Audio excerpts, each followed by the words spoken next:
The desert wind hissed through the headset. My heartbeat didn't match the rhythm of the rotor blades anymore.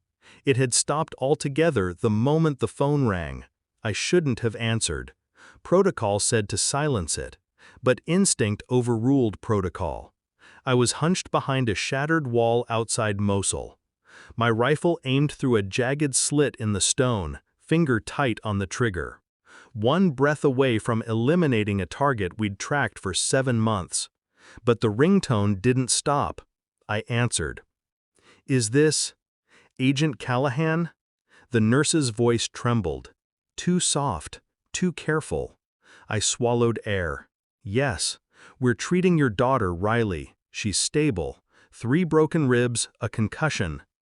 Static swallowed the next words. But I still heard her, faint, distant. "Mom's new boyfriend. He did this, after I refused to lick his shoes." The phone fell from my hand. My CO caught it mid-air. His eyes met mine. They were already burning with orders. "Your mission is scrubbed," he said flatly. "The Black Hawk is yours." I was in the air before my body knew it had moved.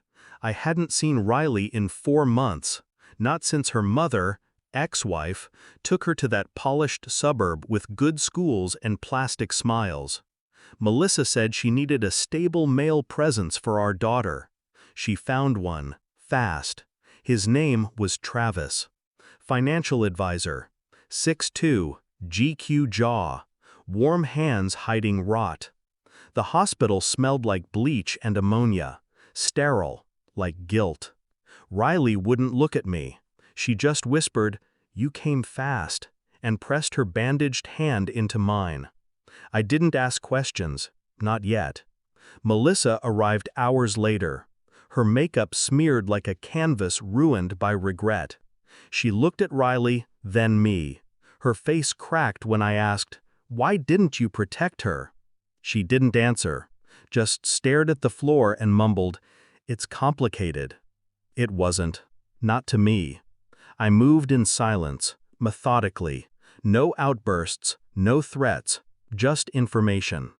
First, I checked the police report.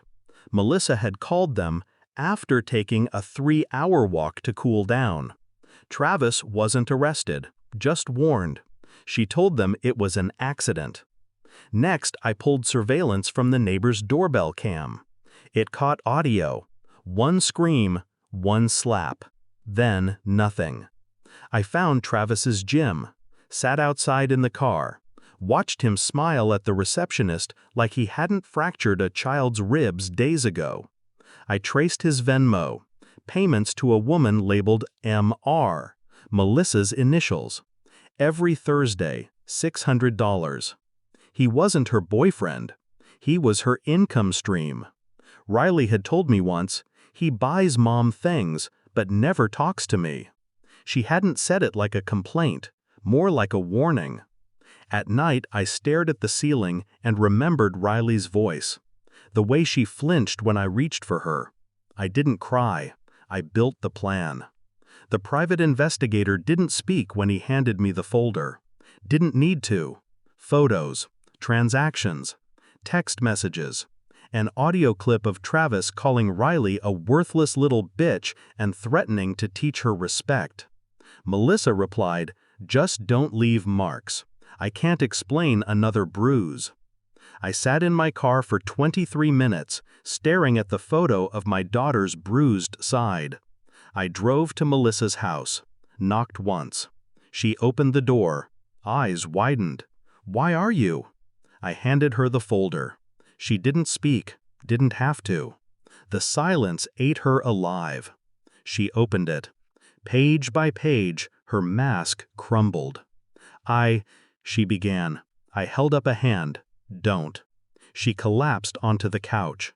I didn't follow her in. I just waited. Travis came home at 7:14 p.m. He froze in the doorway when he saw me. Didn't speak. Didn't blink. Melissa stood behind him, folder in hand. Her eyes red. Voice shaking. "She knows," I said, nodding to Riley's name on the wall art behind him. He laughed. Nervously. This isn't, look, I know this looks. I stepped forward, handed him a flash drive. Play it. He didn't move. I clicked my phone.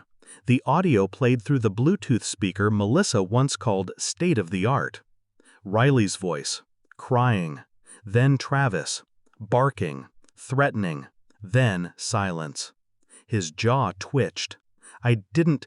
You did. He turned to Melissa. You said. She flinched. I didn't. You'll resign from your job tomorrow. Quietly. I've already emailed your firm. How? Classified. Doesn't matter. You don't have proof. I have enough.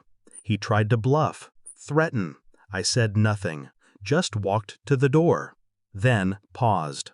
One more thing. They both looked up. You'll never see her again. Riley's asleep in the passenger seat, her breath shallow, but calm. We're driving west. No destination, just away. She didn't ask what happened. She doesn't need to. She's safe now. And I'm not the woman I was 6 days ago. I look in the mirror and see something colder, sharper. The kind of woman who answers the phone mid-mission, and when she hears her daughter scream, ends the war. Final line. I didn't come home to forgive. I came home to finish what she couldn't.